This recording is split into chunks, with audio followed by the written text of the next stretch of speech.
I'm Hilary Lees. I'm a coach, a trainer, and a public speaker at the Hobbs Consultancy, but I'm also an occupational therapist. So in the past, I worked as a clinician in a variety of mental health services over a 20-year lifespan. And I obviously know quite a lot about mental health issues. And now I just want to talk to you a little bit about what happens in our brain when we face a threat or a challenge and the stress response to demonstrate literally what happens to our thinking and our performance when we face a threat.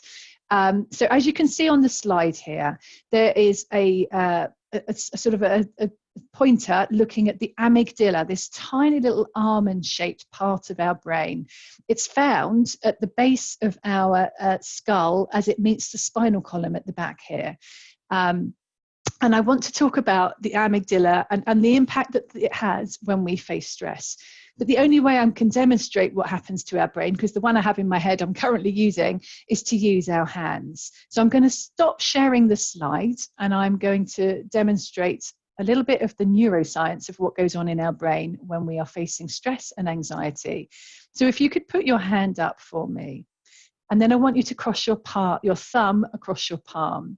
The tip of your thumb is your amygdala. So that was that little sort of almond-shaped size ball that we saw at the base of the skull on the slide. So the amygdala is the part of our brain, along with the brainstem, that triggers there's a threat in our midst and fires the fight or flight stress response. The fleshy part of our thumb here is our hippocampus, which is our emotional memory center. This is where we store all of our emotional memories. And together, the amygdala and the hippocampus make up our limbic system, which is our emotional sort of memory center. It's our primitive brain, if you like. So when we were cavemen or women, this was all the brain we had. We hadn't evolved this higher cortex.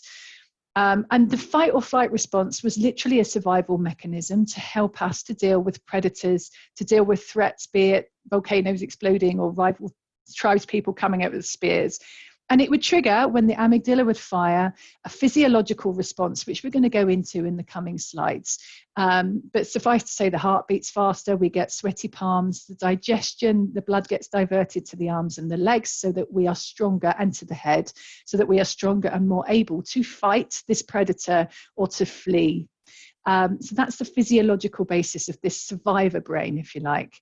Over thousands of years, since we were cavemen or women, we have evolved this higher cortex. So if you fold your hands or your fingers down into a fist here. Now this bit, the cauliflower bit, I like to think of it, the higher cortex, is where all our executive functioning lives. So by which I mean our concentration, our decision making, our ability to be laser focused, our ability to be creative and innovative, and our ability to empathize with other people. All of these faculties come from this higher cortex.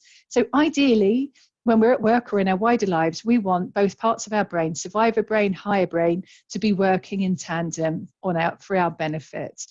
But when we perceive a threat in our midst, be it physical or more likely psychological, our amygdala fires the fight or flight response. And when we are in the midst of this fight or flight response, as soon as this fires, we flip our lids. So flip your lids for me.